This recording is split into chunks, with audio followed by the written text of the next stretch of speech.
Hello विद्यार्थियों, मैं बिट्टू कुमार, आपके शुभचिंतक। मैं इस वीडियो में आपको आज बताने वाला हूं, यदि आप मैट्रिक बोर्ड के एग्ज़ाम देने वाले हैं, गणित में क्षेत्रमिति में आपको परेशानी है, दिक्कत है, नहीं समझ आ रहा किस प्रकार से हम क्वेश्चन सोल्यूशन करेंगे, तो आज ये वीडियो खास आपके लिए मैं बना रहा हूँ।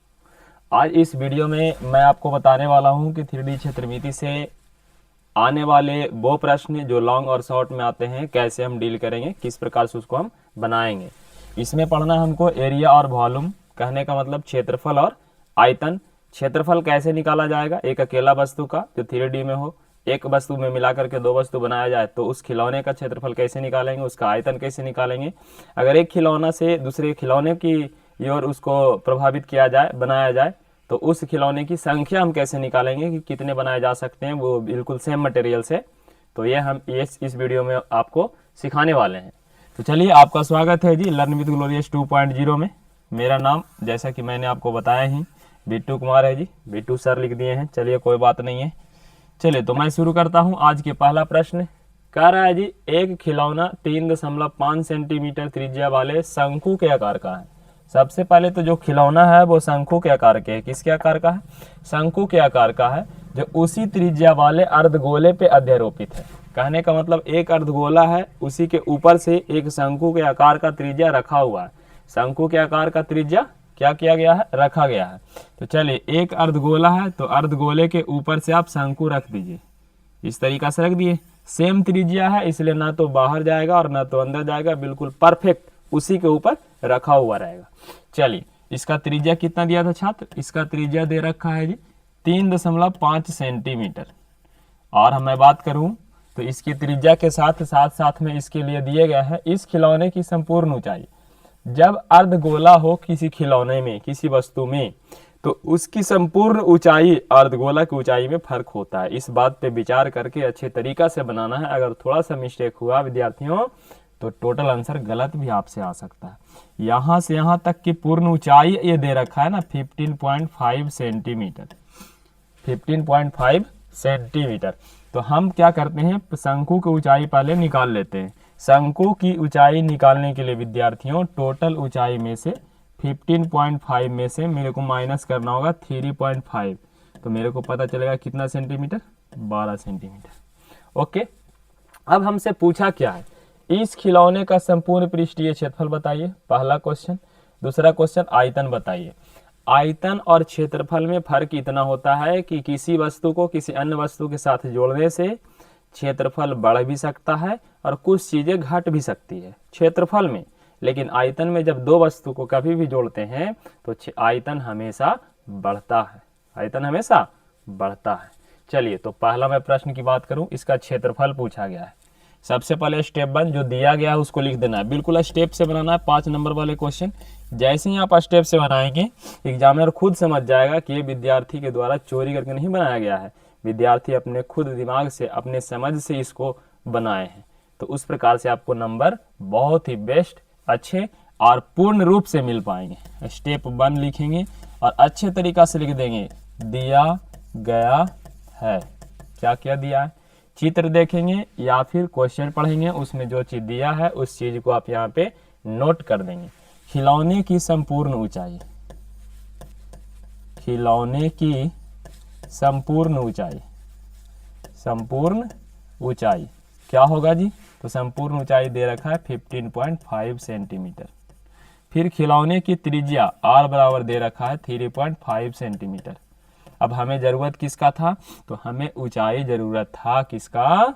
शंकु का। तो वहां पे लिख लेंगे शंकु की ऊंचाई बराबर लिखेंगे टोटल ऊंचाई 15.5 और माइनस होगा 3.5, that equal to 12 centimetre. Okay, चलिए, इतना करने के बाद हम चलेंगे स्टेप 2 में। स्टेप 2 होता है कि हमसे क्वेश्चन क्या चाहता है, यानी क्वेश्चन हमसे क्या पूछा है। तो हम लिख देंगे ज्ञात करना है कि, ज्ञात करना है कि, क्या ज्ञात करना है विद्यार्थियों? तो ज्ञात करना है, इसमें दो क्वेश्चन। पहला, संपूर्ण पृष्ठीय क्षेत्रफल। किसका? किसका संपूर्ण पृष्ठीय क्षेत्रफल? तो लिखेंगे खिलौने का, खिलौने का संपूर्ण पृष्ठीय क्षेत्रफल, संपूर्ण पृष्ठीय क्षेत्रफल, संपूर्ण पृष्ठीय क्षेत्रफल बराबर भाट।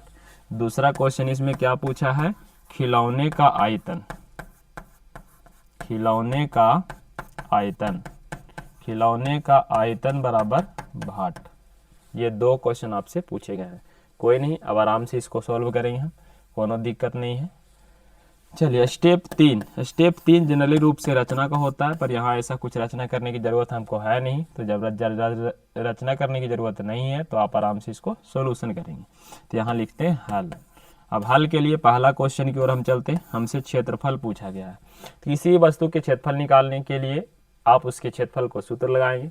लेकिन बात यहाँ पे है कि संपूर्ण पूछा है, आकृति बंद है। जब अर्धगोला के ऊपर से शंकु रख दिए हैं तो ये लट्टू के आकार का बन गया, और लट्टू बंद आकृति होता है। बंद आकृति का क्षेत्रफल संपूर्ण पूछे या वक्र पूछे, एक ही होता है, वो होता है वक्र पृष्ठीय क्षेत्रफल। इसमें कौन कौन सी आकृति है इस बात पे ध्यान दो। तो लिखते हैं खिलौने का क्षेत्रफल, खिलौने का क्षेत्रफल कौन कौन सी आकृति है। एक तो अर्धगोला है, ऊपर से शंकु है। अर्धगोले का वक्र पृष्ठीय क्षेत्रफल होता है 2 पाई आर स्क्वायर, और शंकु का होता है पाई आर एल। पाई तो मालूम है 22/7, आर मालूम है 3.5, एल नहीं मालूम है, तो एल सबसे पहले आप निकाल लो। एल क्या कर लो, निकाल लो। चलो तो मैं पहले निकालता हूँ एल का मान क्या होने वाला है। एल यानी शंकु की त्रिज्या ऊंचाई बराबर होता है √h² plus are square. H का मान क्या है 12 सेंटीमीटर, आर का मान क्या है 3.5 सेंटीमीटर। 3.5 को आप एक काम करो कि 7/2 लिख दो, इसका स्क्वायर। इसको आराम से यदि सॉल्यूशन आप करते हैं तो 12 के स्क्वायर हो जाएगा 144 प्लस 7 के स्क्वायर 49, 2 के स्क्वायर 4, 2 के स्क्वायर 4 बराबर में होगा √1 करके यदि आप एलसीएम लेते हैं तो एलसीएम 4 होगा। 144 गुना 4 सॉरी 576 होगा, प्लस 49 हो जाएगा। यदि दोनों को आप जोड़ते हैं तो 625 होगा, बटा में 4 होगा। 625 होगा और बटा में क्या होगा 4 होगा, तो बटा में 4 होगा। 625 के वर्गमूल 25 हो जाएगा, अब बटा में हो जाएगा 2। 25/2 मतलब 12.5 सेंटीमीटर, 12.5 सेंटीमीटर। चलिए तो आप आराम से 12.5 रख देंगे वहाँ पे। अगर इसमें से हम ध्यान से देखें तो 2 पाई आर मेरे लिए कॉमन है, तो बचेगा 2 पाई आर कॉमन नहीं है जी, सिर्फ पाई आर कॉमन है, तो मेरे लिए बचेगा पाई आर कॉमन लेंगे तो बचेगा 2r प्लस एल।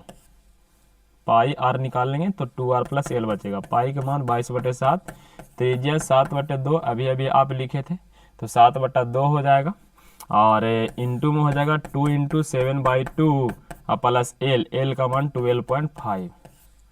आराम से इसको कर लेंगे, काट लेंगे, 11 से हो जाएगा। यहाँ हो जाएगा 2 कटेगा तो बचेगा 7, अब प्लस में होगा 12.5।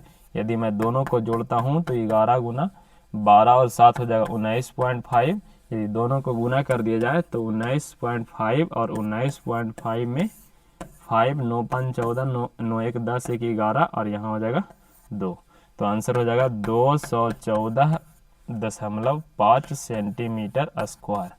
ये हो गया इसका पहला, जो कि क्षेत्रफल आपसे पूछा गया। क्या पूछा गया, क्षेत्रफल पूछा गया। अब मैं सेकंड पार्ट की बात करूं तो इसमें आयतन पूछा गया था। क्या पूछा गया था, आयतन पूछा गया था। तो मैं कोशिश करता हूं कि आपको आयतन बता दूं किस तरीका से आयतन निकाला जाएगा। आयतन निकालने के लिए बस दो ही चीज की जरूरत होती है, एक तो ऊंचाई और दूसरा त्रिज्या। खिलौने का आयतन कैसे निकाला जाएगा, तो लिखते हैं खिलौने का आयतन, खिलौने का आयतन। अब आयतन निकालने के लिए कौन कौन सी वस्तु है, दोनों वस्तु के आयतन निकाल करके आप आराम से जोड़ दीजिए, आंसर हो जाएगा। कौन कौन सी वस्तु है ध्यान से समझेंगे। हमारे पास एक अर्धगोला है, अर्धगोला का आयतन होता है 2/3 पाई आर क्यूब, और एक है शंकु, शंकु का आयतन होता है 1/3 pi r square h, 1/3 pi r square h. 1/3 यहाँ से कॉमन है, पाई भी कॉमन है, आर स्क्वायर भी कॉमन है। यहाँ से देखेंगे तो 2r बच जाएगा, 1/3 पाई आर स्क्वायर कॉमन ले लिए तो h बच जाएगा। h जो है वो शंकु के लिए है, इस बात पे आप विचार करके रखेंगे यदि शंकु के लिए है तो उसका मान अलग होगा और इसका मान अलग होगा। 1/3 पाई का मान 22/7, त्रिज्या का मान 7/2 गुना 7/2 गुना में 7/2 और यहाँ ब्रैकेट में क्या हो जाएगा छात्र 2 × 7/2 प्लस में हो जाएगा h। h शंकु के लिए ऊंचाई है जो कि 12 सेंटीमीटर दिया गया है, तो हम 12 रखेंगे। 2 से 2 कट जाएगा, 2 से 11 कटेगा, 7 से 7 कटेगा, ऊपर में बच रहा है 11 गुना 7 तो हो जाएगा 77, नीचे होगा 3 गुना 2 तो 6 और गुना में यहाँ 7 + 12 तो 12 7 19 हो जाएगा। सबको आराम से गुना करके और 6 से भाग कर लेंगे, आंसर आ जाएगा जी। तो 77 गुना में अगर हम करते हैं 19 तो 9 7 63 के हो जाएगा 3, बाकी हो जाएगा 6 63 और 6 हो जाएगा 69 और यहाँ से 77 इसमें ऐड कर देंगे तो 3 का 3 हो जाएगा, 9 7 16 और 7 6 13 1 14 यानी कि 1463 हो जाएगा और डिवाइड बाई 6 करेंगे तो 6 दूना 12 के 2 बाकी बच जाएगा 6 दूना 12 मतलब 2 बार में, और यहाँ बचेगा 2 × 6 26, 6 × 24, 6 × 24 हो जाएगा, 6 × 24 हो जाएगा और 2 26 2 × 3 23, 6 × 18 और दशमलव 5 पर 0, 8 × 6 = 48, 8 दूना 16, 8 × 5 = 40। ये बिल्कुल सही आंसर है जी, इतना सेंटीमीटर क्यूब हो जाएगा। पहला क्वेश्चन समाप्त होता है। मैं देखता हूँ नेक्स्ट दूसरे क्वेश्चन की ओर कि वो किस तरीका से बनेगा।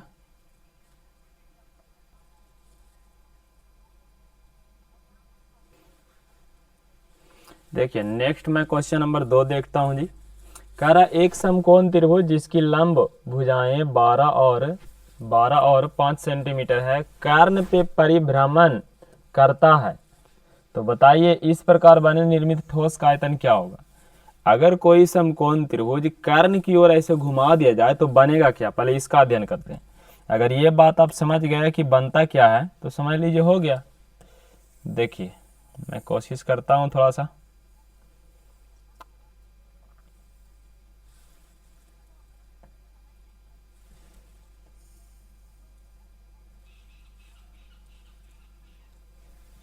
ये हो गया एक, और सॉरी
देखिए तो किस तरीका से आकृति बना।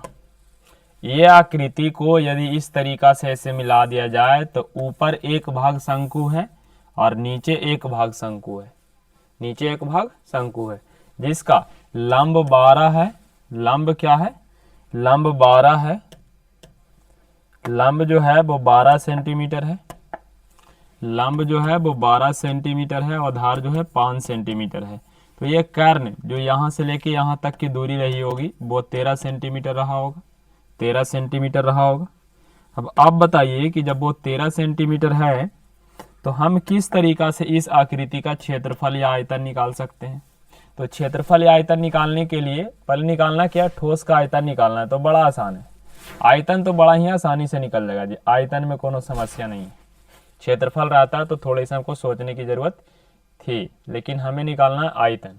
तो आयतन निकालने के लिए बस इस त्रिज्या को मालूम कर लो, ऊंचाई से फर्क नहीं पड़ता, टोटल ऊंचाई 13 है ही, ऊपर वाला को h1 मान लेंगे, नीचे वाला को h2, आराम से निकल जाएगा। लेकिन ये r निकलेगा कैसे, इस बात पे विचार करना है, क्योंकि यहाँ पे 90 डिग्री बन रहा है और यहाँ भी 90 डिग्री बनेगा।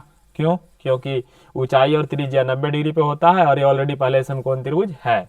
तो सेम त्रिभुज में चलो मजा आ जाएगा, ABC इस त्रिभुज में एरिया ऑफ त्रिभुज निकाल लो, एरिया ऑफ त्रिभुज ABC।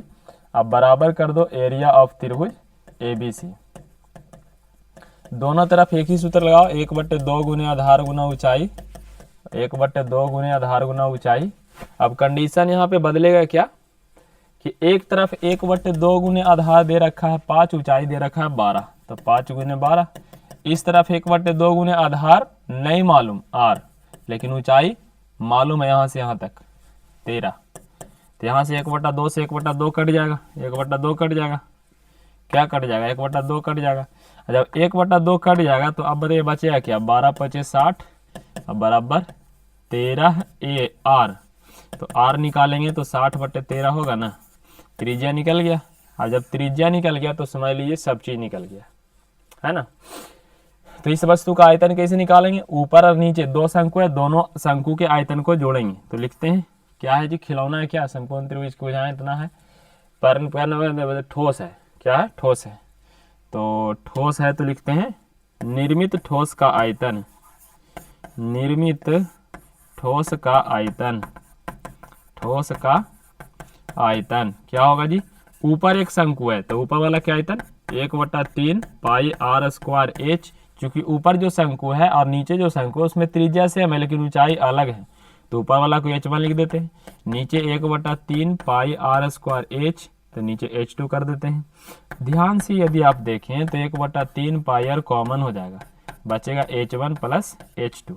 अब आप बताइए कि h1 + h2 जब बचेगा तो इसको किस तरीका से आप हल कर सकते हैं। 1/3 पाई का मान 22/7, त्रिज्या के मान 60/13 और h1 + h2 की यदि हम बात करें तो दोनों ऊंचाई को मिलाने के बाद ये 13 हो जाएगा। तो यहाँ लिख देते हैं 13, 13 से 13 कट जाएगा, 3 से कटेगा 20 बार में, तो आंसर हो जाएगा 20 और गुना में 22/7। मेरे को तो ऐसा लग रहा है 22/7 को पाई रहने दो, तो आंसर हो जाएगा 20 पाई के पाई 20 पाई centimetre cube, centimetre cube, that is your answer.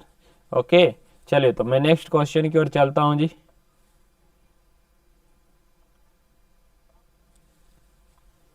तो मैं नेक्स्ट क्वेश्चन नंबर 3 की बात करता हूं। धातु के 3 घनों के किनारों की लंबाई क्रमशः 3 सेंटीमीटर, 4 सेंटीमीटर और 5 सेंटीमीटर है, तो 3 घनों को पिघलाकर एक नया घन बनाया जाए तो नए घन के किनारों की लंबाई क्या होगा।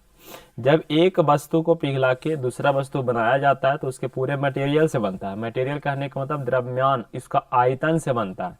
जब एक वस्तु बिगाड़ के दूसरा वस्तु बना दिया जाए तो दोनों के आयतन को बराबर करो, जो पूछे वो खुद निकल जाएगा, जो पूछे वो खुद निकल जाएगा, बस जो दिया है उसको इसमें रख दो। क्वेश्चन में क्या बोल रहा है कि 3 घन है ना, कितने घन है, 3 घन है। घन कितने हैं जी, 3 है, एक छोटा सा है, फिर एक और थोड़ा सा बड़ा है, एक और थोड़ा सा बड़ा है, कह रहा है सबको मिला करके एक बड़ा घन बनाया गया। ये इस प्रकार से बड़ा घन बनाया गया है, क्या किया गया है, बड़ा घन बनाया गया है, ठीक है। अब आपसे पूछा गया है क्या कि यदि इन तीनों घन के आयतन को मिला करके, तीनों घन के आयतन को मिला करके बड़ा घन बना दिया जाए तो आप बताइए कि किस तरीका से और कैसे बड़े घन के हम भुजा निकाल सकते हैं। तो बहुत ही आसानी से निकलेगा। इसका भुजा है 3 सेंटीमीटर, इसका भुजा है 4 सेंटीमीटर, इसका भुजा है 5 सेंटीमीटर और इसका भुजा आपसे पूछा गया है। कोई नहीं, जब तीन वस्तु को जोड़ करके बड़ा वस्तु बनाया है तो तीन वस्तु के आयतन को निकाल के जोड़िए और बड़ा वस्तु के आयतन के बराबर कर दीजिए। प्रश्न से सीधा सीधी चलते हैं। पहला वस्तु के आयतन A1 का क्यू, दूसरा वस्तु के आयतन A2 का क्यू, तीसरा वस्तु के आयतन A3 का क्यू, अब बराबर हो जाएगा A का क्यू, यानी बड़े वस्तु के आयतन 3 का क्यू प्लस 4 का क्यू और प्लस 5 का क्यू और बराबर A का क्यू। 3 के क्यू 3 तिया 9 तिया 27, 4 के क्यू 4 चौका 16 चौका 64 और 5 के क्यू 125 बराबर A का क्यू। यदि मैं आगे बात करूं तो इसको जोड़ने के बाद आंसर आने वाला है 7 4 11 5 16 के 6 बाकी 1 2 अच्छो 8 8 2 10 1 11 1 1 2 216 A का क्यू और A के क्यू को यदि हटाते इधर घनमूल होगा और 216 का घनमूल दैट इज 6 सेंटीमीटर। कहने का मतलब बड़ा जो घन है उसका जो भुजा होगा वो कितना सेंटीमीटर होगा, 6 सेंटीमीटर होगा। देखो किस तरीका से और कितना आसानी से आंसर आता है, बस आपको फॉलो करना है। चलिए नेक्स्ट क्वेश्चन की ओर मैं चलता हूं जी। चलिए तो नेक्स्ट क्वेश्चन में 4 नंबर देखता हूं। कह रहा एक गोले का व्यास 6 सेंटीमीटर है। एक गोला है जिसका व्यास है 6 सेंटीमीटर। आपसे बोला इसको पिघला के 0.2 सेंटीमीटर व्यास वाला एक तार बनाया जाता है। तार आप देखे होंगे कि किस तरीका से रहता है। एक गोला है जी, गोला गोला आप देखें क्या, गोला कुछ इस तरीका से होता है। कह रहा इसको पिघला करके एक तार बनाया जाता है। तार तार होता है बेलन के आकार के। तार कैसा होता है, बेलन के आकार का होता है, कुछ इस तरीका से।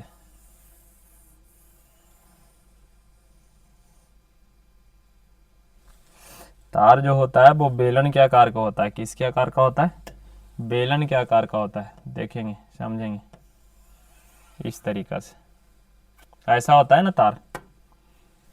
तार में ऊपर और नीचे वृत्त होती है और उसमें कुछ ना कुछ लंबाई होती है।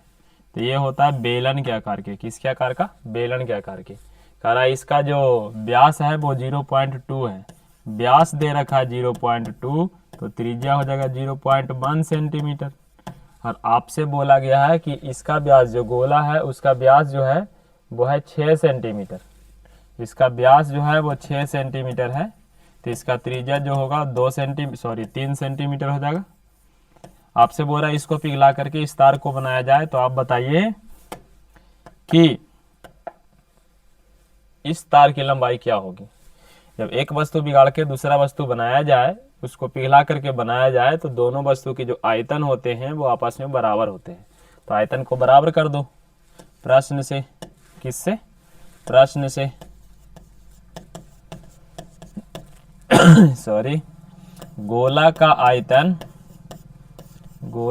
आयतन यानी कि भी वॉल्यूम बराबर हो जाएगा तार। तार क्या है, बेलन, तो बेलन का आयतन। गोला का आयतन होता है बउआ 4/3 पाई आर क्यू और बेलन का आयतन होता है पाई आर स्क्वायर एच। तो 4/3 पाई का मान तो यहाँ दिया कुछ नहीं गया है तो आप 22/7 रख सकते हैं, लेकिन जरूरत नहीं है। क्यों, क्योंकि पाई से पाई कटने वाला है। आर का मान रख सकते हैं 3 गुना 3 गुना 3 और यहाँ पाई का मान अब पाई रहने दो क्योंकि पाई तो कटने वाला ही है। आर स्क्वायर की बात करें 0.1 है, 0.1 को आप लिख सकते हैं 1/10 तो आप वही रख दो 1/10 इंटू 1/10। और इसकी यदि तार को इस तरीका से रखा जाए तो ये ऊंचाई हो गया, अगर ऐसे रखा जाए तो ये लंबाई हो जाएगा। तो एच को आप एल भी लिख सकते हैं। चलिए तो नेक्स्ट मैं काटता हूँ जी। पाई से पाई कट गया, 1 3 से 1 3 कट गया, 4 गुना 3 तिया 9, 9 चौका 36 हो गया। बटा में 2 शून्य है, इधर आके भागा गुना में हो जाएगा। तो एल बराबर हो गया 3600 सेंटीमीटर। चूंकि लंबाई जो है ज़्यादा बड़ा हो जाए तो सेंटीमीटर को मीटर में चेंज करते हैं, इसलिए इसको 100 से भाग दे करके मीटर में चेंज कर दिया जाए। तो 100 से जैसे ही भाग देंगे तो लंबाई हो जाएगा 36 मीटर। यानी कि तार की जो लंबाई हो गया वो हो जाएगा 36 मीटर। ये हो गया आंसर। ठीक है, चलिए तो नेक्स्ट इसी तरह आपको मैं बताता हूं क्वेश्चन नंबर। चलिए तो नेक्स्ट क्वेश्चन मैं एक देख लेता हूं जी। कि किस तरीक़ा से क्षेत्रफल को बढ़ाया जा रहा है और किस तरीक़ा से क्षेत्रफल पूछेगा, आयतन किस प्रकार से बदलाव की जाती है। कह रहा है नेक्स्ट क्वेश्चन कि 6 सेंटीमीटर चौड़ी और 1.5 सेंटीमीटर मीटर गहरी एक नहर है जिसमें 10 किलोमीटर प्रति आवर के स्पीड से जो है पानी बह रही है। तो बताइए 30 मिनट में यह नहर कितने सिंचाई क्षेत्रफल कर पाएगी क्षेत्रफल, जबकि सिंचाई के लिए 8 सेंटीमीटर पानी गहरे की आवश्यकता है। जैसे खेत में पानी जाता है तो पानी ऊपर ऊपर नहीं चलती है, वो नीचे तक मिट्टी को भिगाती है।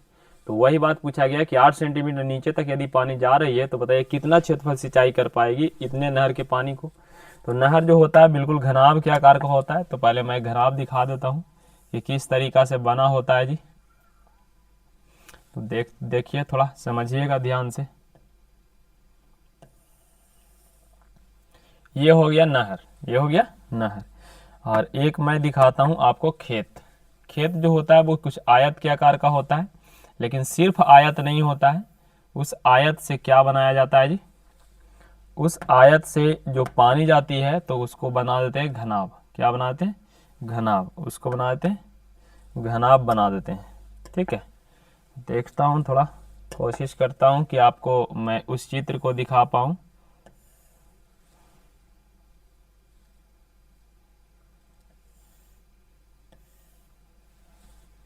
कुछ ऐसा समझ नहीं आ रहा है, इसको मैं हटाता हूँ।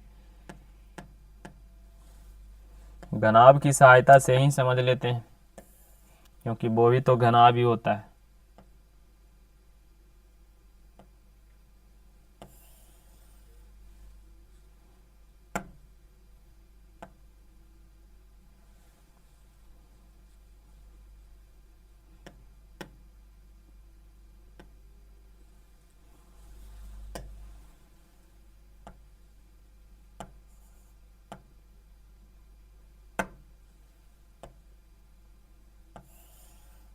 चलिए तो अब समझते हैं जी कि किस तरीका से इसमें कैसे काम चल रहा है। तो बात कुछ ऐसा है कि ये है नहर, ये क्या है नहर, और ये क्या है खेत। तो नहर में लंबाई और चौड़ाई दे रखा है, 6 मीटर चौड़ाई है।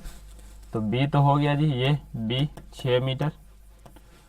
गहराई भी दे रखा है ऊपर से, गहराई को आप ऊंचाई बोल सकते हैं 1.5 सेंटीमीटर, सॉरी 1.5 मीटर। लेकिन ये लंबाई आपको नहीं दे रखा है। ये लंबाई निकालने के लिए आपको बोल रहा है कि 10 किलोमीटर प्रति आवर के स्पीड से इसमें पानी बह रही है। 1 घंटा में 10 किलोमीटर, लेकिन पूछा है कि मिनट में, 30 मिनट में। तो 30 मिनट में आधा घंटा हो जाता है, तो आधा घंटा हो जाता है तो 10 किलोमीटर के आधा क्या हो जाएगा 5 किलोमीटर, यानी 5 किलोमीटर। अब 5 किलोमीटर को आप ऐसे भी लिख सकते हैं 5000 मीटर। ये हो गया क्या लंबाई। इस दिए गए नहर की लंबाई, चौड़ाई, ऊंचाई सब चीज हम पता कर चुके हैं। अब हम बात करते हैं किसकी, तो खेत की। खेत में बोल रहा है 8 सेंटीमीटर नीचे तक पानी जाना चाहिए। पानी गहराई के रूप में जो जा रहा है वो 8 सेंटीमीटर है। तो पहले तो इसको 100 से भागा दे दो और मीटर में चेंज कर लो। तो ये जो गहराई बचेगी वो हो जाएगा 8/100 मीटर। ठीक है, अब आपसे पूछा गया कि कितने सिंचाई, कितने क्षेत्रफल को सिंचाई कर पाएगी। तो क्षेत्रफल कहने का मतलब लंबाई गुना चौड़ाई, ये आपसे पूछा गया है। आयत का क्षेत्रफल या खेत का क्षेत्रफल कैसे आप निकालेंगे, उसकी लंबाई को उसकी चौड़ाई से गुना जब तक नहीं करेंगे जब तक पता चलेगा नहीं। तो वो क्षेत्रफल आपसे पूछा गया। यानी कुल मिलाकर के इस नहर में जितने पानी है उसको खेत में पहुंचाना है। किसी भी वस्तु में पानी या हवा या दूध की मात्रा पूछी जाए तो वो होता है उस वस्तु का आयतन। तो इसका आयतन और इसका आयतन बराबर कर दो, जो पानी था वही पानी तो खेत में गया होगा। तो लिखो नहर में पानी का आयतन, नहर में सॉरी पानी का आयतन बराबर हो जाएगा किसमें पानी का आयतन, तो घनाभ में, मतलब खेत में, सॉरी खेत में पानी का आयतन, खेत में पानी का आयतन। नहर क्या है जी, नहर घनाभ है तो LBH। खेत क्या है LBH घनाभ है। लंबाई गुना चौड़ाई को एरिया बोल देंगे। इसका क्षेत्रफल सॉरी ऊंचाई दे रखा है 8/100 मीटर में। इसका लंबाई है 5000 मीटर और इसका जो है वो है 6 मीटर है। इसका जो है 1.5 को 15/10 भी लिख सकते हैं। 1 शून्य से 1 शून्य कट जाएगा। अगर आगे मैं बात करूं तो आगे क्या हो जाएगा कि सबको गुना करना पड़ जाएगा। 8 से हालांकि कटेगा भी संख्याएं, 8 से काट दूं, 8 से इसको काटो, 2 शून्य का मतलब 100 होता है, तो 2 चौका 8 और 25 चौका 100। फिर 2 से यदि हम काटते हैं इसको तो ये 3 कटेगा, 25 पचे 25 से 125 गुना 5 625, और 625 गुना इसमें 3 है, इसमें 3 तो 9 हो जाएगा, और गुना में उधर 100 था तो इधर 100 आ जाएगा, बराबर हो जाएगा A for area, A for area. इसको आराम से गुना करेंगे, 9 पचे 45 के 5, बाकी 4, 9 दूना 18, 4 22, बाकी 2, 9 छक्का 54, 2 56, यानी कि 56 25 पे डबल शून्य, इतना मीटर स्क्वायर, मीटर स्क्वायर। लेकिन हमसे मीटर स्क्वायर कुछ ज़्यादा बड़ा आया है, इसलिए हम क्या करते हैं कि इसको 1 पे 4 शून्य से भाग देके हेक्टेयर में चेंज कर देते हैं। तो हेक्टेयर में चेंज करने के लिए क्या करते हैं, मीटर स्क्वायर को 1 पे 4 शून्य से भाग करते हैं। तो 56 2 5 पे डबल शून्य डिवाइड बाई 1 2 3 4, इसको भाग देंगे तो 2 शून्य कट जाएगा, और 2 अंक के पहले दशमलव चला आएगा, कि अंक के पहले 2 अंक की, तो जाएगा 56.25 हेक्टेयर। ये हो गया आपका क्षेत्रफल आंसर। ठीक है, मैं आशा करता हूँ कि आपको समझ में आ रहा होगा। यदि इस तरीका से आप अपने मैट्रिक बोर्ड के एग्जाम में लॉन्ग क्वेश्चन बनाते हैं तो आपको 5 में से पूरे 5 नंबर दिए जाएंगे। ठीक है, मैं नेक्स्ट क्वेश्चन और बताने का कोशिश करता हूँ जी।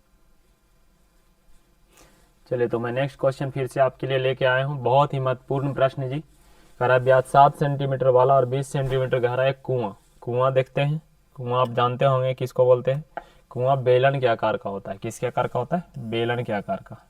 इस प्रकार से कह रहा है कि एक कुआं खोदा जाता है, जो खोदने से निकाली हुई मिट्टी क्या मिट्टी जो निकलता है वो उसको एक चबूतरा बना देते हैं, फैला करके 22 गुना 10 का चबूतरा बना देते हैं। इस प्रकार से चबूतरा गांव में आप देखे होंगे, जहाँ पे लोग बैठे होते हैं जी, उसको चबूतरा बोलते हैं। गांव में लोग बैठते हैं, इस प्रकार से चबूतरा बना देते हैं बैठने के लिए।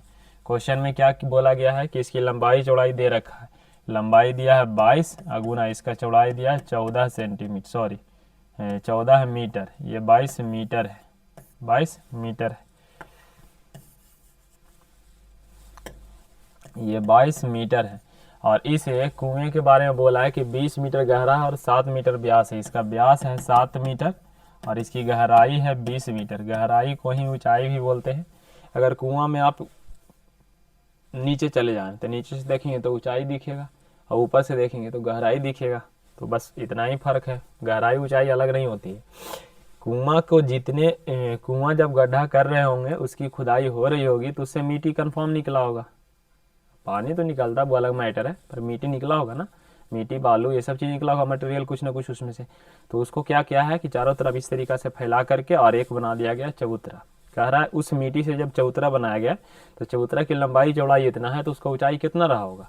क्योंकि जितना मिट्टी कुआं से निकला उतना ही मिट्टी से चबूतरा बनाया गया है, मतलब मटेरियल हर जगह सेम ही है, जितना कुआं में था उतना चबूतरा में है। तो आप क्या करो कि दोनों के आयतन को बराबर कर दो, आराम से आंसर आ जाएगा। तो मैं लिखता हूँ कुएं का आयतन बराबर चबूतरे का आयतन। तो कुआं का आयतन क्या हो जाएगा जी, पाई आर स्क्वायर एच हो जाएगा। कुआं का आयतन हो जाएगा पाई आर स्क्वायर एच, क्योंकि कुआं बेलन के आकार का होता है, चबूतरा घनाभ के आकार का होता है, तो लंबाई गुना चौड़ाई गुना ऊंचाई हो जाएगा। पाई के मान सबको पता है कि 22/7 होता है। त्रिज्या वहां से निकाल सकते हैं, क्योंकि व्यास दे रखा है, तो त्रिज्या हो जाएगा 7/2 मीटर। तो 7/2 यहाँ पे रख दिया जाए, 7/2 गुने 7/2। और ऊंचाई किस तरीका से रखा जाए, तो ऊंचाई जो है वो उसकी गहराई के बराबर होती है, तो 20 हो जाएगा। लंबाई चौड़ाई मेरे पास पता है 22 गुना 14, और ऊंचाई हमें निकालनी है। कोई नहीं, 22 से 22 काट दीजिए, ये 7 से ये 7 काट दीजिए, और जैसे ही 7 से आप 7 काटेंगे तो ये 4 से ये भी कट जाएगा 5 बार में, 5 चौका 20। अगर ध्यान से आप देखें तो 7 से ये भी कटेगा 2 बार में, इधर बच गया 5, उधर बच गया 2h। अगर h निकालेंगे तो 5 के आधा हो जाएगा, 5 के आधा होता है 2.5 मीटर। यानी इस चबूतरे की जो ऊंचाई होगा वो 2.5 मीटर होगा। अतः करके नीचे लिख देना है, अतः चबूतरे की ऊंचाई 2.5 मीटर। ठीक है छात्र। चलिए तो इसी तरह से प्रैक्टिस करते हुए मैं और आगे बढ़ता हूँ, कोशिश करता हूँ कि आपको एक दो क्वेश्चन। चलिए तो अब मैं देख लेता हूँ जी कुछ प्रश्न छिन्नक वाला। छिन्नक कहते किसको हैं? शंकु देखे होंगे, शंकु। तो शंकु के कोणीय भाग को जब काट के हटा दिया जाता है, शंकु ये वाला हो गया। अब इस शंकु के कोणीय भाग को काट के जब हटा दिया जाता है, तब ये जो भाग बच रहा है, ये भाग, इसी को छिन्नक बोलते हैं। ये भाग इसी को बोलते हैं छिन्नक। गिलास देखें, बड़ा वाला गिलास आपके पास होगा आपके घर में, शाम में जिसमें दूध पीते हैं, हाँ वही वाला गिलास। तो गिलास किस प्रकार का होता है? वो होता है छिन्नक के आकार के। किसके आकार का होता है? छिन्नक के आकार के। ये देखिए किस प्रकार के आकार का होता है? छिन्नक के आकार का होता है। तो देखते हैं कि ये छिन्नक के बारे में मेरे पास दिया क्या है।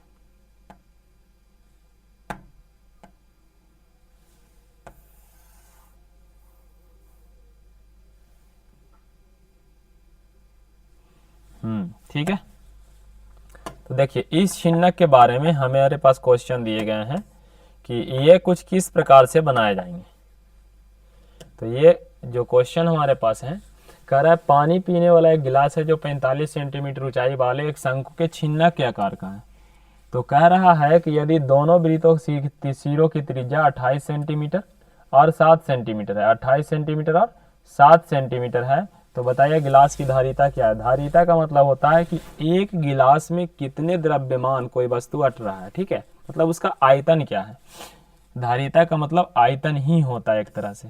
तो ये इस प्रकार से होगा, इसका बड़ी त्रिज्या r1 होती है और छोटी त्रिज्या r2 होती है। इसका ऊंचाई ये होता है, ये तिर्यक ऊंचाई l होता है। यहाँ पे दिया है गिलास की ऊंचाई 45 सेंटीमीटर और यहाँ पे दिया है r1 और r2, एक है 28 सेंटीमीटर और एक है 7 सेंटीमीटर। बात है इस गिलास की धारिता आप निकालेंगे कैसे? तो इस गिलास की धारिता निकालने के लिए आपको इस गिलास के आयतन का सूत्र लगाना होगा। इस गिलास की आयतन का सूत्र होता है वो 1/3, लिखते हैं गिलास की धारिता 1/3 पाई h इंटू r1 के स्क्वायर प्लस r2 के square plus r1 into r2। बस ये फॉर्मूला आपको याद होना चाहिए, आप बहुत ही आसानी से बना सकते हैं। देखते हैं कि आंसर क्या आने वाला है। 1/3 सॉरी, पाई के मान 22/7 सबको पता है। ऊंचाई 45, r1 के स्क्वायर, r1 28 है तो 28 का स्क्वायर, r2 के स्क्वायर 7 के square plus r1 into r2 मतलब 7 गुना 28। इसको आराम से सोल्यूशन करेंगे, आंसर हुबहू आएगा 15 45, 15 गुना 22, 15 दूनी 30 हो गया, 15 दूनी 30 तो हो जाएगा 330। अब बटा में हो जाएगा 7। मैं यदि ध्यान से गुना करूं तो 28 के स्क्वायर 27 के 729 होता है। 28 के गुना कर लूं क्या? गुना कर लेता हूं थोड़ा, हालांकि और भी आसानी से बना सकता हूं। थोड़ा देखो इसको सोल्यूशन करते हैं, मज़ा आएगा अभी। 28 को आप लिख दो ऐसा, 28 गुने 28 प्लस 7 के स्क्वायर तो सबको याद है, चलो लिख दो 7 गुना 7 प्लस लिख दो 7 गुने 28। अब इसको हम कॉमन लेके बनाते हैं, क्या करके? कॉमन लेके, ध्यान से समझेंगे। 330/7, क्या करो यहाँ 7 है, यहाँ 7 है, यहाँ 7 है, यहाँ 7 है, यहाँ भी 7 है, यहाँ भी 7 है, तो 2 को 7 आप कॉमन ले लो। तो यहाँ से बचेगा 4, यहाँ से बचेगा 4 तो जगह 16। 2 को 7 निकाल लिए बचेगा 1, 1 को 7 निकाल लिए, 1 को 7 यहाँ से निकाल लिए तो खाली बचेगा 4। चलिए 1 को 7 तो कट जाएगा, 330 गुना में 7 बचेगा, गुना में 16 4 20 1 21 बच जाएगा। अब आराम से इसको गुना कर लेंगे, आंसर आ जाएगा। तो 33 पर 1 शून्य गुना में 21 चौका, सॉरी 21 गुना 7, 7 कम 7, 7 दूना 14, 147। 147 को 33 से गुना कर लेंगे, आंसर आ जाएगा।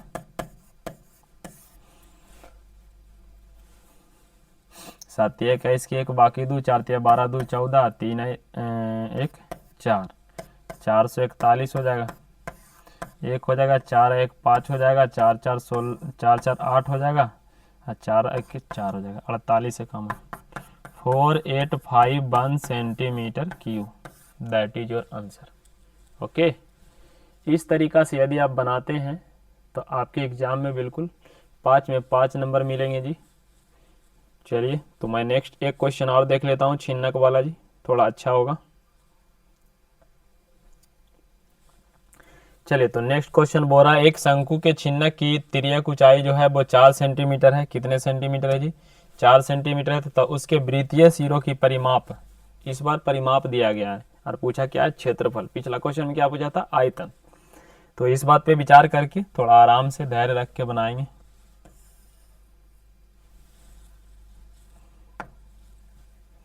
क्वेश्चन में क्या क्या चीज दिया गया है? तिर्यक ऊंचाई 4, एल का मान दे रखा है 4 सेंटीमीटर,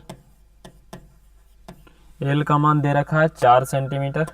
इसके बाद दिया है जी तथा उसके वृत्तीय सिरों का परिमाप, एक के 18 एक के 6, नीचे वाला के परिमाप दिया, परिमाप दिया है 18, ऊपर वाला के परिमाप दिया है 6। बस इतना ही दिया गया। हमसे पूछा इस छिन्नक का वक्र पृष्ठीय क्षेत्रफल क्या है? शंकु के छिन्नक की तिर्यक ऊंचाई। वक्र पृष्ठीय क्षेत्रफल जब भी पूछा जाए तो वक्र पृष्ठीय क्षेत्रफल होता है जी छिन्नक का वक्र पृष्ठीय क्षेत्रफल, छिन्नक का curve surface area pi L into R1 plus R2। बस इतना ही होता है। यदि मैं बात करूं तो एल को रहने दिया जाए, एल को रहने दिया जाए तो पाई यहाँ जा सकता है, पाई R1 प्लस पाई R2, पाई R2। और एक काम करिए कि 2 से गुना करिए और 2 से भाग करिए तो हो जाएगा पाई R1 प्लस पाई R2। भाग वाला को रहने दीजिए L/2, ये 2 को यहाँ और यहाँ गुना कर दीजिए। अगर 2 को वहाँ और वहाँ गुना करेंगे तो 2 पाई R1 प्लस 2 पाई R2। अब जरा ध्यान से समझिएगा मैं कहना क्या चाह रहा था। एल के मान यहाँ पे आराम से 4 रख सकते हैं, बटा में 2 रख सकते हैं। अब परिमाप होता क्या है? 2 पाई R ही तो होता है, क्योंकि पहला त्रिज्या बड़ा होता है इसलिए 2 पाई R1 का मान 18 दे रखा है तो वहाँ पे आप डायरेक्ट 18 रख सकते हैं। 2 पाई R2 के मान यहाँ पे दे रखा है, डायरेक्ट 6 रख सकते हैं। 4 से 2 काट दीजिए इसको और इंटू में कर दिया, 18 प्लस 6 24, 24 गुना 2 कितना हो जाएगा? 48। आपको ज़्यादा सोल्यूशन करने की ज़रूरत नहीं पड़ेगी, क्योंकि क्षेत्रफल था तो सेंटीमीटर स्क्वायर लिख के अब इसको समाप्त कर सकते हैं। तो चलिए मैं 3D क्षेत्रमिति के कुछ ऐसे महत्वपूर्ण प्रश्न आपके सामने रखा, डील किया, उसको बताया, समझाया, ताकि आप एग्जाम में अच्छे बेहतर नंबर ला सकें। हमारा टारगेट था 95 प्लस प्लस। मैं आज तक लगा हुआ हूँ, आगे 1-2 दिन और भी आपको मदद करूँगा। अगर आप कोशिश करते हैं तो हमारा टारगेट अचीव हो सकता है। तो आप लर्न विद ग्लोरियस 2.0 के साथ जुड़ें, पढ़ें और लगे रहें। मैं आगे भी आपके और आपके छोटे भाई बहन जो भी हैं उनको बताइए कि इस प्लेटफॉर्म पे इस प्रकार से पढ़ाई होती है, उनको भी सहायता होगी जी। ठीक है, थैंक यू, धन्यवाद।